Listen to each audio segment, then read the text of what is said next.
साथ संगत जी प्यार भरी राधा स्वामी जी। संगत जी, बाबा जी और हजूर जी आप जानते हैं इस समय विदेश के दौरे पर हैं। हजूर जी ने 9 अगस्त को इटली के एक शहर हिमालय में हजूर जी ने दर्शन दिए संगत को और लगभग 1 घंटे तक सवाल जवाब प्रोग्राम भी किया। सवाल जवाब बहुत ही बेहतरीन और जबरदस्त थे।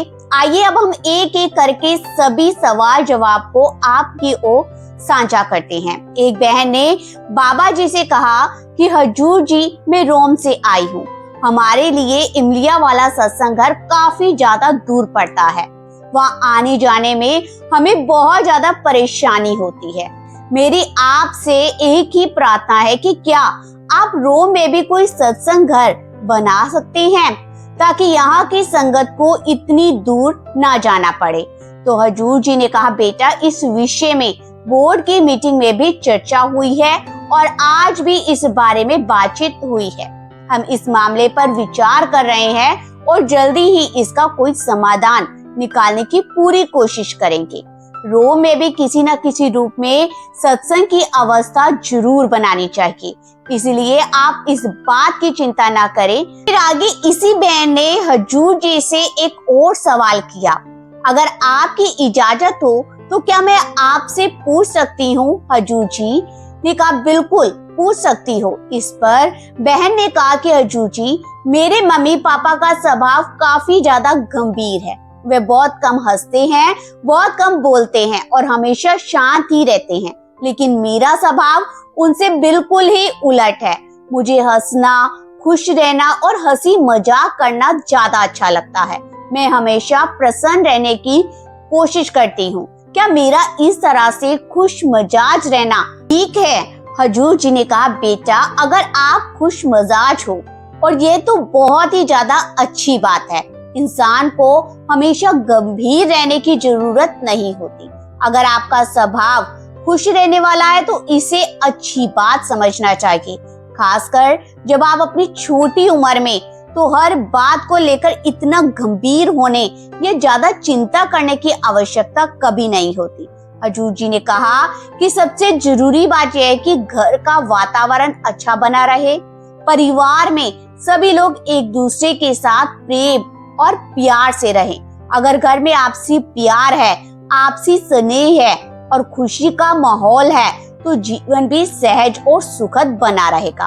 आगे एक बुजुर्ग बीवी ने हजूर जी से कहा, हजूर जी मुझे बड़े महाराज हजूर जी से नामदान मिला हुआ है, लेकिन पिछले कई सालों से ध्यान के टाइम मुझे उनका स्वरूप दिखाई नहीं देता। मुझे बाबा जी का स्वरूप ध्यान में आता है, तो क्या मेरा भजन सिमरन सही जा रहा है?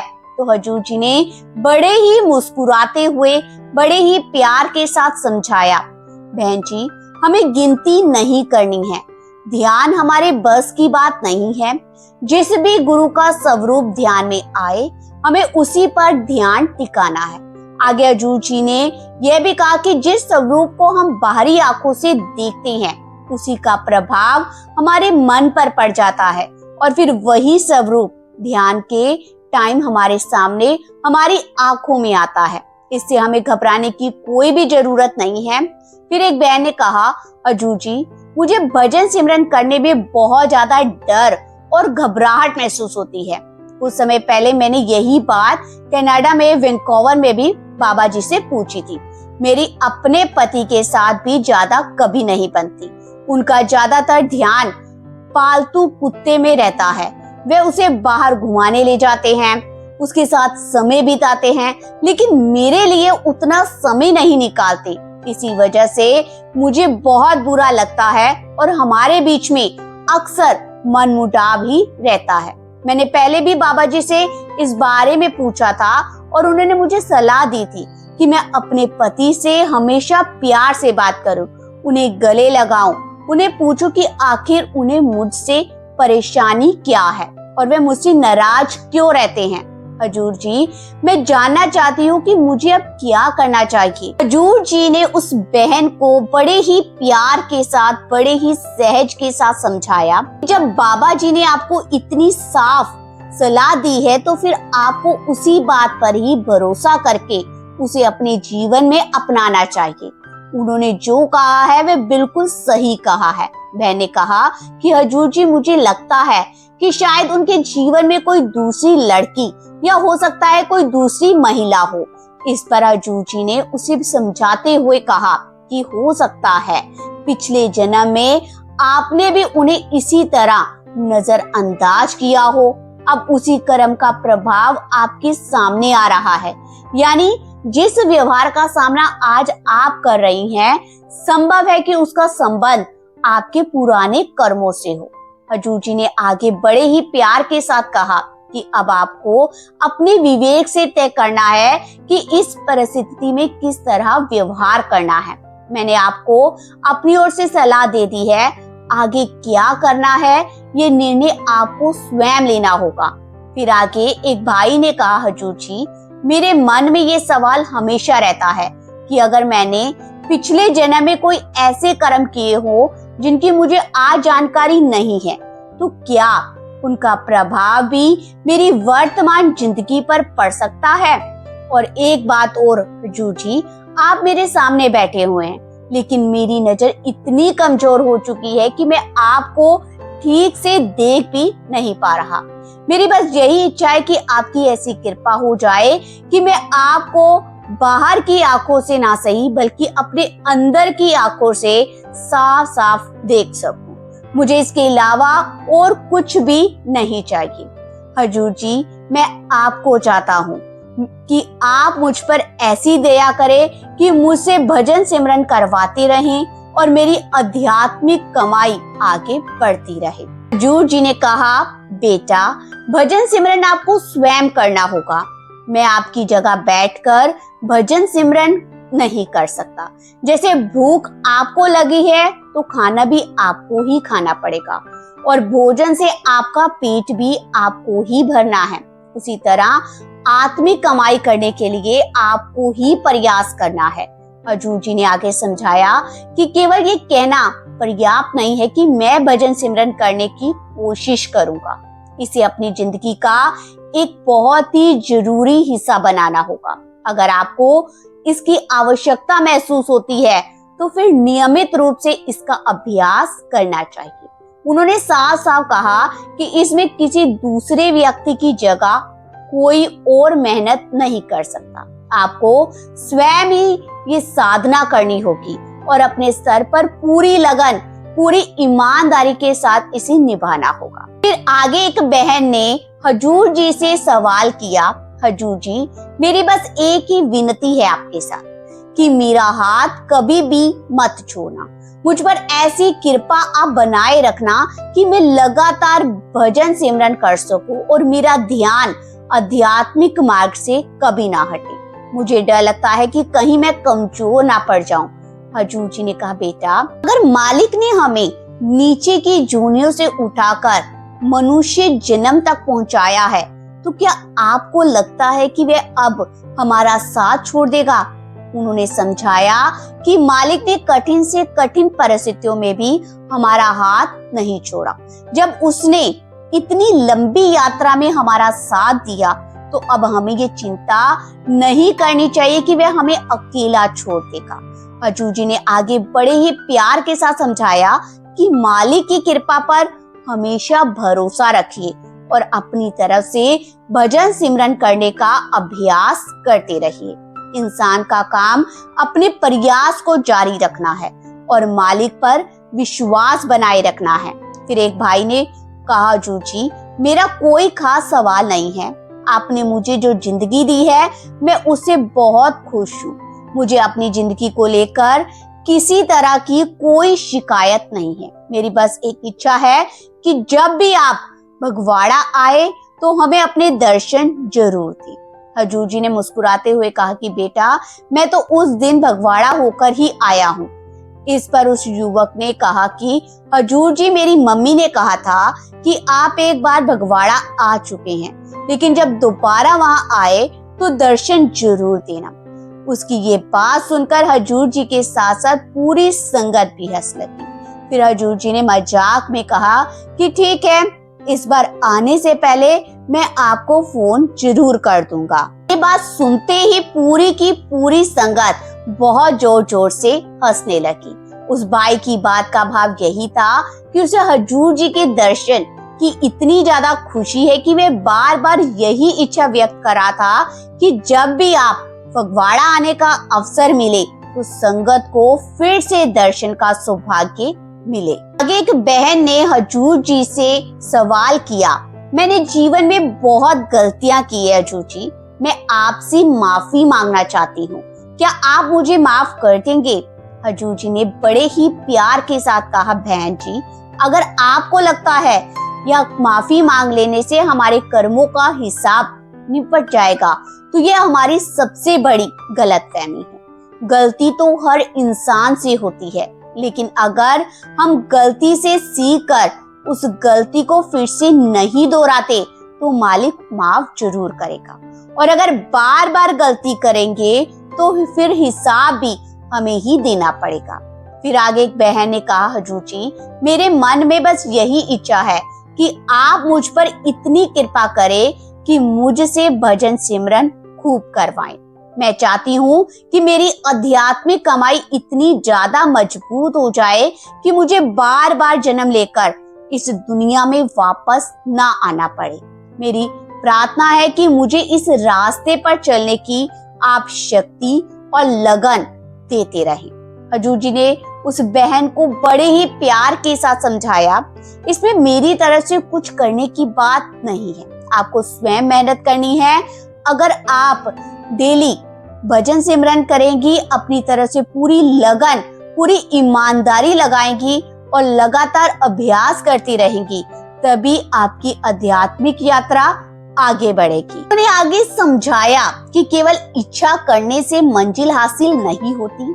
जिस तरह किसी काम को पूरा करने के लिए एक इंसान को खुद मेहनत करनी पड़ती है, उसी तरह ही भजन सिमरन के मार्ग पर भी स्वयं प्रयास करना जरूरी है। इसलिए अपनी ओर से पूरी कोशिश करते रहिए और इस अभ्यास को जीवन का नियमित हिस्सा बनाइए। फिर इसी बहन ने आगे हजूर जी से पूछा कि मेरे पति का करीब 8 महीने पहले देहांत हो गया। जब भी मैं भजन सिमरन करने बैठती हूँ तो बार बार उनका ध्यान मेरे मन में आने लगता है। मेरा मन बहुत ज्यादा परेशान हो जाता है और मेरा ध्यान भी सिमरन में टिक नहीं पाता। मुझे समझ नहीं आता कि मैं अपने मन को कैसे संभालूं। फिर इस बहन ने आगे कहा कि मेरे बच्चे भी बहुत अच्छे हैं, मेरी आपसे प्रार्थना है कि मेरे बच्चों पर भी अपनी कृपा बनाए रखे ताकि हम सब पर इस बड़े दुख से धीरे धीरे बाहर निकल सके और जिंदगी को संभाल सके। मैं चाहती हूँ कि मेरा मन हमेशा शांत रहे और मैं दोबारा भजन सिमरन में ध्यान लगा सकूं। हजूर जी ने उसे बड़े ही प्यार के साथ समझाया, बहन जी इसमें परेशान होने की कोई भी जरूरत नहीं है। सुख और दुख दोनों ही मनुष्य के जीवन का एक सबसे बड़ा हिस्सा है। जीवन में परिस्थितियां हमेशा एक जैसी कभी नहीं रहती। उन्होंने समझाया कि आप अपना भजन सिमरन जारी रखिए।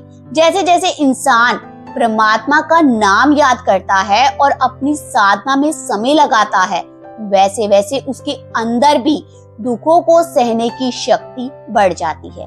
धीरे धीरे मन उन परेशानियों से ऊपर उठना सीख जाता है। इसलिए अभी अपने मन को जबरदस्ती रोकने की कोशिश मत कीजिए। आप धैर्य बनाए रखिए, भजन सिमरन करती रहिए और मालिक पर अपना भरोसा हमेशा बनाए रखिए। समय के साथ मन को शांति मिलने लगेगी। फिर आगे एक भाई ने कहा, हजूर जी कई बार इंसान भजन सिमरन तो करता है, लेकिन कुछ दिनों बाद उसका मन पहले जैसा उत्साह नहीं दिखाता। कभी लगता है कि बहुत अच्छी तरह से सिमरन हो रहा है और कभी मन बिल्कुल नहीं लगता। ऐसे समय में हमें क्या करना चाहिए? हजूर जी ने कहा, बेटा मन का स्वभाव भी ऐसा है, वह हमेशा एक जैसा नहीं रहता। कभी किसी काम में मन आसानी से लग जाता है और कभी उसी काम को करने के लिए अपने आप को बड़ा तैयार करना पड़ता है। उन्होंने आगे समझाया कि भजन सिमरन मन की इच्छा देखकर नहीं किया जाता। इस तरह हम रोज भोजन करते हैं, चाहे उस दिन भूख कम ही क्यों ना हो। उसी तरह नाम की कमाई भी हमें नियमित रूप से करनी चाहिए। अगर किसी दिन मन कम लगे तो इसका अर्थ ये नहीं कि सिमरन छोड़ दिया जाए, बल्कि ऐसे समय में ही अपने अभ्यास को कायम रखना ज्यादा जरूरी है। धीरे धीरे मन भी अनुशासन सीखता है और अंदर से स्थिरता आने लगती है। फिर एक बहन ने कहा, हजूर जी, कभी कभी हम दूसरों को देखकर अपने जीवन से तुलना करने लगते हैं। किसी के पास ज्यादा सुख सुविधाएं हैं, किसी की जिंदगी ज्यादा अच्छी दिखाई देती है। फिर मन में काफी सवाल आते हैं कि हमारे साथ ही इतनी परेशानियां क्यों होती हैं। इस भावना से कैसे बचा जाएगा? और हजूर जी ने उसे बड़े ही प्यार के साथ कहा, बेटा, दूसरों के जीवन को देखकर अपने जीवन का हिसाब नहीं लगाना। हमें बाहर से सिर्फ उतना ही दिखाई देता है जितना सामने वाला दिखाता है। उसके अंदर क्या चल रहा है, उसकी परेशानियां क्या है, ये हमें पता नहीं होती। उन्होंने समझाया कि हर व्यक्ति अपने कर्मों का अपनी परिस्थितियों के अनुसार जीवन जी रहा है, इसलिए अपनी राह को छोड़कर दूसरों की तरफ देखने से मन हमेशा अशांत ही होगा। अगर हमें वास्तव में आगे बढ़ना है तो अपना ध्यान इस बात पर रखना चाहिए कि आज हम कल से बेहतर कैसे बन सकते हैं। अपने अंदर प्रेम बढ़ाएं, विश्वास को मजबूत करें, भजन सिमरन में नियमितता लाएं, यही असली प्रगति है। हजूर जी ने आगे कहा कि जब इंसान का ध्यान दूसरों के जीवन से हटकर अपने अंदर की ओर जाने लगता है, तब उसे धीरे धीरे ये बात समझ में आने लगती है कि असली सुख बाहरी चीजों में नहीं, बल्कि मन की शांति में है। फिर एक भाई ने आगे कहा कि हजूर जी, हम विदेश में रहते हुए भी सेवा और अपने माँ बाप को खुश कैसे रख सकते हैं? हजूर जी ने समझाया कि बेटा, माँ बाप की खुशी उनके बच्चों की खुशी में होती है। अगर आप लायक बनकर कामयाब इंसान बनते हो तो आपके माँ बाप भी खुश होंगे। आगे हजूर जी ने बड़े ही प्यार के साथ सेवा का मतलब बताया। किसी डेरे या किसी धार्मिक स्थान पर जाकर ही की जाए जरूरी नहीं है। हम समाज में कहीं भी कुछ अगर ऐसा काम करते हैं जो सिर्फ निष्काम हो, जिसमें गिनती ना हो, तो वही सेवा कहलाती है। फिर एक भाई ने कहा कि हजूर जी, कई बार इंसान किसी परेशानी में फंस जाता है तो उसका भरोसा कमजोर पड़ने लगता है। उस समय मन में तरह तरह के विचार आते हैं और लगता है कि शायद हमारी सुनवाई नहीं हो रही। ऐसे समय में अपने विश्वास को कैसे मजबूत रखा जाए? हजूर जी ने कहा, बेटा, विश्वास की असली परीक्षा तभी शुरू होती है जब परिस्थितियां हमारे मुताबिक ना चल रही। जब सब कुछ हमारा इच्छा के अनुसार चल रहा होता है तब भरोसा रखना बड़ा ही आसान होता है, लेकिन जब सामने मुश्किल खड़ी हो और फिर भी इंसान मालिक पर भरोसा बनाए रखे, वही सच्चा विश्वास है। उन्होंने आगे कहा कि हर परिस्थिति का तुरंत अर्थ समझना हमारे लिए बहुत जरूरी नहीं है। कई बार जो हम बात हमें उस समय नुकसान जैसी दिखाई लगती है, आगे चलकर वही हमारे लिए अच्छी साबित होती है। इसलिए परेशानी आने पर कभी भी घबराने की बजाय अपने मन को शांत रखना चाहिए। अपनी तरफ से जो सही है वे करते रहो, भजन सिमरन करते रहो और परिणाम मालिक पर छोड़ दो। जब इंसान बार बार इसी तरह भरोसा रखना सीखता है और धीरे धीरे उसका मन शांत और परिस्थितियों से कम और मालिक से ज्यादा जुड़ने लगता है। आगे एक बहन ने हजूर जी से प्रश्न किया, हजूर जी, आजकल लोग अपनी हर छोटी बड़ी बात दूसरों को बताना पसंद करते हैं। अगर किसी को कोई आध्यात्मिक अनुभव हो जाए या सत्संग से कुछ अच्छा महसूस हो तो वे तुरंत ही दूसरों के साथ साझा करने लगते हैं। क्या ऐसा करना आपके अनुसार सही है? हजूर जी ने कहा, बेटा, हर बात दुनिया को बताना जरूरी नहीं होता। कुछ चीजें ऐसी होती हैं जिन्हें जितना अपने अंदर संभाल कर रखा जाए उतना ही ज्यादा अच्छा होता है। उन्होंने आगे समझाया कि अगर किसी को सत्संग से कोई अच्छी सीख मिली है तो उसका सबसे अच्छा परिणाम यह है नहीं कि वह जाकर सबको बताए, बल्कि यह है कि उसके व्यवहार में वह बदलाव दिखाई देने लगे। अगर प्रेम बड़ा है तो व्यवहार में दिखाई देना चाहिए। अगर विश्वास मजबूत हुआ तो मुश्किल समय में उसका धैर्य नजर आना चाहिए। और अगर भजन सिमरन से मन में शांति आई है तो उसके व्यवहार में भी वही शांति नजर आनी चाहिए। हजूर जी ने आके बड़े ही प्यार के साथ समझाया कि आध्यात्मिक मार्ग पर दिखावा करने की आवश्यकता नहीं है। जितना हम अपनी कमाई को संभाल कर रखते हैं उतना ही वह भीतर मजबूत होती है। इसलिए अनुभवों को बताने की बजाय उन्हें अपने जीवन में उतारने की कोशिश करनी चाहिए। फिर एक बहन ने कहा कि हजूर जी, कई बार हम किसी अपने से उम्मीद लगा लेते हैं कि जब सामने वाला हमारी उम्मीद के मुताबिक व्यवहार नहीं करता तो मन में नाराजगी भी पैदा हो जाती है। फिर हम बार बार उसी बात को सोचते रहते हैं और मन परेशान होता रहता है। ऐसे में क्या करना चाहिए हजूर जी? हजूर जी ने बड़े ही प्यार के साथ समझाया कि बेटा, परेशानी का एक बड़ा कारण हमारी अपनी उम्मीदें भी होती है। हम चाहते हैं कि दूसरा व्यक्ति हमारी इच्छा के अनुसार व्यवहार करे, लेकिन हर इंसान का स्वभाव और सोच अलग होती है। उन्होंने कहा कि रिश्तों में प्रेम रखना जरूरी है, लेकिन प्रेम के साथ समझ भी होनी चाहिए। अगर किसी से कोई शिकायत है तो मन में बात दबा कर रखने या बार बार सोचते रहने की बजाय प्यार से बात कर लेनी चाहिए। हर बात का जवाब उसी समय अपनी इच्छा के अनुसार मिले, ये जरूरी नहीं। कई बार थोड़ा समय देना पड़ता है, इसलिए छोटी छोटी बातों को पकड़कर मन में बोझ मत बनाओ। जहां तक संभव हो सके खुद प्रेम से रहो और आगे यानी कि सामने वाले की कमियों को नजरअंदाज करना सीखो। इससे मन भी हल्का रहेगा और रिश्तों के अंदर मिठास भी बनी रहेगी। आगे एक भाई ने हजूर जी से सवाल किया, हजूर जी, कभी कभी सत्संग सुनते समय मन में बहुत अच्छा भाव आता है, लगता है कि अब जीवन में बहुत बदलाव करेंगे, लेकिन घर वापस आने के बाद वही पुरानी आदतें सामने आ जाती है। सत्संग का असर लंबे समय तक कैसे बनाए रखा जाए? तो हजूर जी ने भाई को बड़े ही प्यार के साथ समझाया कि बेटा, केवल सत्संग सुन लेना ही पर्याप्त नहीं होता।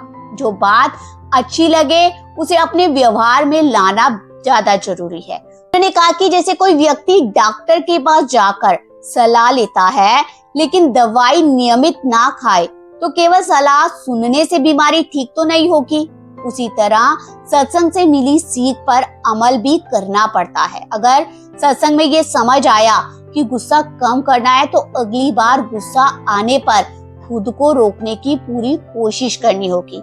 अगर प्रेम से रहने की बात समझ आई तो घर में उसका अभ्यास करना होगा। अगर भजन सिमरन का महत्व समझ आया तो उसके लिए रोज समय निकालना होगा। हजूर जी ने आगे बड़े ही प्यार के साथ समझाया कि असली सत्संग तब शुरू होता है जब हम सत्संग की बातों को अपने जीवन में भी उतारना शुरू करते हैं। धीरे धीरे छोटी छोटी आदतों में बदलाव आएगा और वही बदलाव आगे चलकर पूरे जीवन को ही बदल सकता है। संगत जी, आपसे प्यार भरी विनती है कि आप हमारे इस चैनल को सब्सक्राइब जरूर कीजिएगा, बेल आइकन पर ऑल पर अवश्य क्लिक कीजिएगा और कमेंट के अंदर प्यार भरी राधा स्वामी जरूर लिखिएगा। आप सभी संगत को प्यार भरी राधा स्वामी जी, राधा स्वामी जी।